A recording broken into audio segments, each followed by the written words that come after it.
En el estudio logró diferenciar las características de la clase obrera heroica, la que dio lugar a la Revolución del 52, la de las masacres, la de la resistencia a las dictaduras, la de la reconquista de la democracia. En el ámbito fabril, en el ámbito minero. Toco muy poco otros sectores. Era mi intención continuar eso. Bueno, ya luego vino entrar a la vicepresidencia. Queda una tarea pendiente de seguir avanzando los otros componentes del mundo obrero. Algunas características de ese mundo obrero antiguo que dio lugar a la historia heroica del movimiento obrero, minero, fabril. Grandes concentraciones laborales. Siglo XX, 6.000 personas con Catavi. Colquiri, 2.700. Huanuni, 1.700, 2.000. Said, 1.500. Soligno, 1.200, etcétera, etcétera. Es decir, la primera característica material de la antigua clase obrera eran las grandes concentraciones de muchos trabajadores y la vida en común, los barrios fabriles, los barrios mineros, los campamentos mineros, que permitió, este era un hecho empresarial, concentrar a los trabajadores, concentrarlos en un lugar es una decisión empresarial, pero a partir de eso los obreros utilizan para crear una cultura obrera, una asociatividad obrera.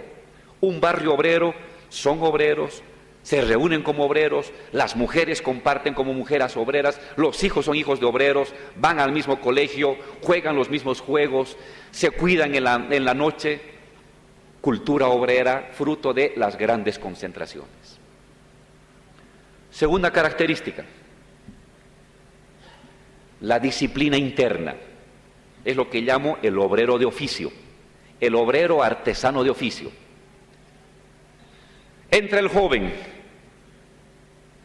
como ayudante. Él quiere ascender en la mina, tiene que aprender del mayor. Lo sigue, aprende el oficio. Después de 1, 2, 3, 4 años, sube de categoría porque ha aprendido del obrero mayor el oficio.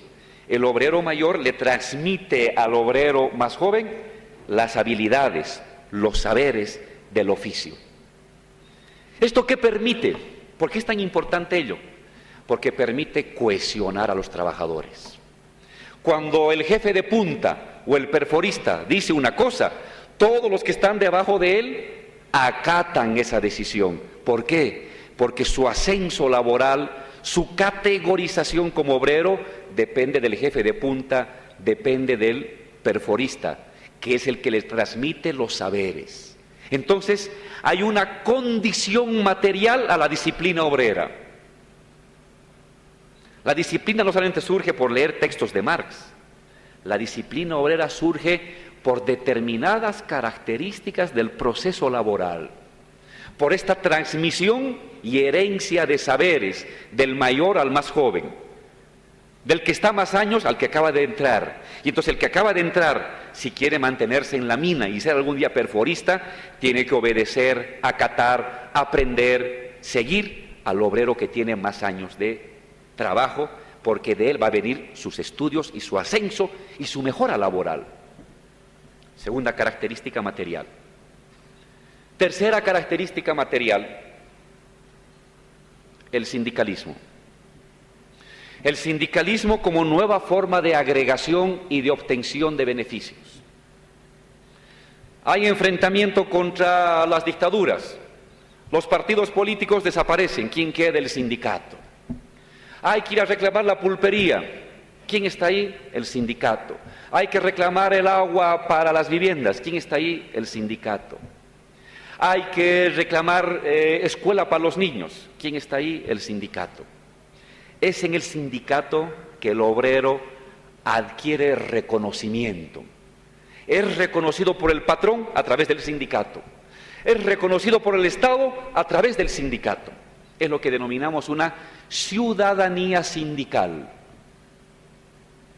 La intermediación entre obrero y patrón, obrero, Estado, no es vía partido político ni es vía derechos individuales, es vía sindicato.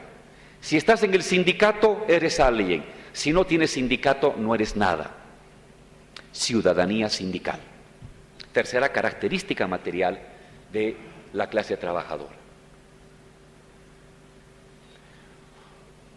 En el libro doy más detalles del proceso laboral, del proceso de contratación, que permiten entender la base material de ese obrero de gran empresa, que permiten entender la base cultural de la recepción de ideas sindicales, de la recepción de ideas de izquierda marxista, trotskista, marxista, maoísta en el sindicalismo, o anarquista, desde los años 20 hasta los años 80. Y también está un estudio de lo simbólico, de cómo se autorrefieren a sí mismos los mineros. El minero como sujeto de pecho desnudo que cae ante las balas de la dictadura. La mujer minera envuelta en la bandera tricolor, que también riega con su sangre un mejor destino de sus hijos. Y el sentido de que Bolivia vive por los mineros. Ellos son los que arañan el mineral, los que entregan el mineral al país, y del mineral vive Bolivia. Este sentimiento de poderío de que Bolivia se sostiene gracias a los mineros forma parte de este imaginario, de estas estructuras simbólicas del proletariado minero boliviano. Pues eso que dio lugar a la Revolución del 52, a la tesis socialista del año 70, al enfrentamiento a las dictaduras, a la conquista de la democracia, a los intentos de cogestión obrera, toda esta estructura material de obreros y de fabriles se derrumba. Se derrumba. Y se derrumba no solamente porque viene la aplicación de una política económica que cierra las minas, que adelgaza las fábricas, sino que viene porque desde los años 80, silenciosamente al principio y con mayor intensidad, transforma el proceso de trabajo, transforma la condición material obrera. Desaparece Soligno, desaparece Said, desaparece Volcán en La Paz, se cierra las minas, siglo XX, Catavi, Quechishla, Central Sud, se adelgaza Colquiri, se adelgaza Caracoles, se cierran las grandes minas que llegaban a casi 30.000 mineros, pero no es que desaparece el minero, comienza a surgir un nuevo proceso de producción. Se fragmenta el trabajo, surgen pequeñas minitas, surgen otras minas que sustituyen la tecnología de los años 50, 60 por otra tecnología. Se desplaza el sindicalismo. El obrero de oficio que enseñaba a los más jóvenes ya no tiene el poder de antes. Ahora, para ascender en las minas, ya no dependes de tu jefe de punta, ni del perforista. Dependes de la enseñanza que te da la empresa en un cursillo. Surge el contrato eventual, el contrato por obra, surge la refuncionalización del trabajo familiar. Yo estudié, por ejemplo, la fabricación de joyas en oro. Una empresa tiene 100, 200 trabajadores, pero alrededor de esa empresa con 200 trabajadores subcontrata a familias, 500, 1000, que en su casa hacen las joyitas de oro.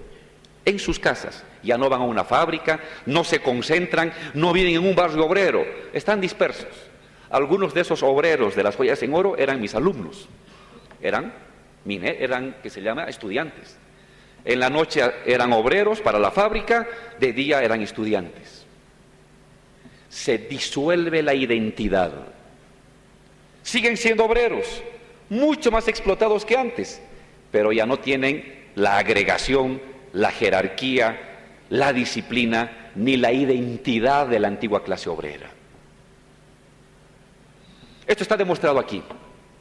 No es que desaparecen los obreros, sino que se modifican las características materiales del trabajo obrero. Se modifica la composición material y con ello la composición política de la clase obrera.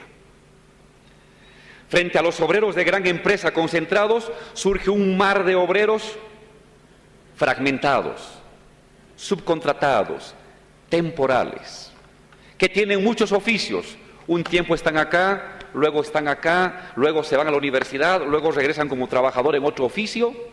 Desaparece la territorialidad que caracterizaba a la antigua clase obrera. El neoliberalismo persigue al sindicalismo. Sindicalista fuera, sindicalista fuera. ¿Quieres tener derechos? Vota por un partido político. El sindicato ya no vale para el neoliberalismo. Desaparece el antiguo papel del sindicalismo como constructor de derechos. Ahora son los partidos. Desaparece la disciplina obrera. Desaparece la agregación territorial. Surgen nuevas tecnologías que fragmentan el trabajo obrero. Se subcontrata a los que colocan las cañerías, se subcontrata a los que hacen la corrida, se subcontrata a los que traen el aire.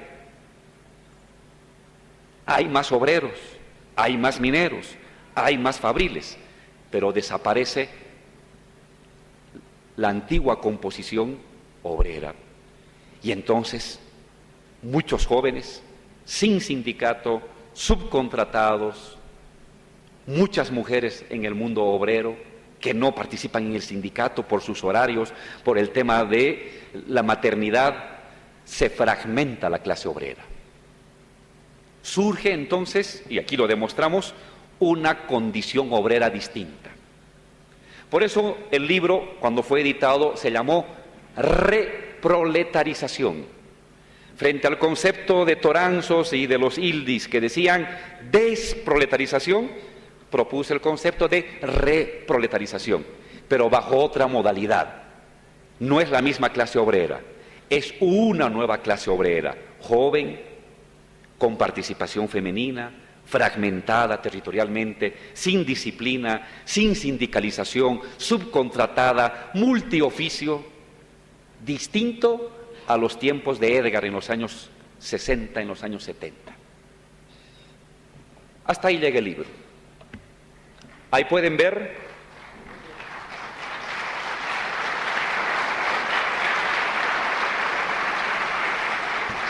¿para qué sirvió en su momento esto? Primero, para atacar este pensamiento neoliberal que decía que todos éramos empresarios y que ya no había obreros. No, había surgido una nueva condición obrera, lo primero. En segundo, que los procesos de explotación y de obrerización eran más intensos, más terribles, más abusivos, especialmente con los jóvenes obreros que no tenían sindicato ni forma de defenderse. En tercer lugar, que el proyecto obrero, que la idea comunitaria, que la idea socialista como horizonte no había desaparecido, sino que tenía que ser releída, retransformada a partir de esta nueva condición. Eso lo logramos, esto fue publicado el año 2002, se logró este debate. Me acuerdo que yo iba a cuanta invitación me hacían, Edgar, en sindicatos, gremios, tú me invitaste a la Federación de Fabriles, íbamos a la tele, y ya los Ildis y los neoliberales y sus acólitos intelectuales o ideólogos ya iban de retirada, porque yo podía ofrecer cifras, ellos simplemente ofrecían verbo, discurso, sin ninguna prueba. Fue una batalla que se la ganó. Uno se pregunta, oye Álvaro, ¿y qué conclusiones sacas de eso? ¿Qué conclusiones uno puede haber sacado de eso hacia el porvenir? Lo digo en el libro, en el año 2000, 2001, que la nueva condición obrera, la nueva clase obrera va a tardar en constituirse años, que no es tema de una tesis, que no es tema de que vaya un partido a inyectarle conciencia a los obreros supuestamente ignorantes, no. La clase es una autoconstrucción, los obreros se autoconstruyen en su identidad, y que eso iba a tardar décadas. La antigua clase obrera surgió en los años 20 y 30, y hasta llegar a los 50, la revolución, pasaron 30 años antes de sus primeros logros. y que algo así iba a pasar ahora en Bolivia, que en los años 90 significaba la reconfiguración material de la clase obrera y que la construcción de su identidad, de su nuevo discurso, de su nuevo ideario, iba a tardar todavía unos 20 años por delante. De alguna manera esto ayuda a entender qué pasó el año 2000, 2003, 2005, Edgar. Porque hay la emergencia de los movimientos indígenas, campesinos y vecinales, pero no hay el liderazgo del movimiento obrero. Claro, porque recién estaba en gestación, la nueva condición obrera recién se estaba gestando. Y cuando le toca la gran avanzada contra los neoliberales, los obreros no acuden a su sindicato. En algunos casos sí, viene Huanuni en el año 2003 acá y tiene 2, 3 muertos. Pero la mayor parte, por ejemplo, los obreros del Alto, no actúan como obreros, actúan como vecinos. Su identidad vecinal será más fuerte que su identidad obrera. Son trabajadores, el Alto es una ciudad obrera, pero no actúan bajo la forma sindicato, actuarán bajo la forma vecinal o bajo formas mezcladas, híbridas, que yo le he llamado forma multitud, donde se junta un pedacito del sindicato, un pedacito del mundo campesino, un pedacito del mundo estudiantil, un pedacito del mundo vecinal, bajo una forma más híbrida, compleja y flexible de organización territorial y política. Un poco el libro puede ayudar a entender por qué faltó protagonismo a la clase obrera en el periodo 2000-2005, porque está en gestación. Y una clase no se construye de la noche a la mañana. Una clase, en el sentido revolucionario del término, se construye en su identidad, su cultura, sus liderazgos, sus héroes, sus mártires, sus proyectos, en décadas.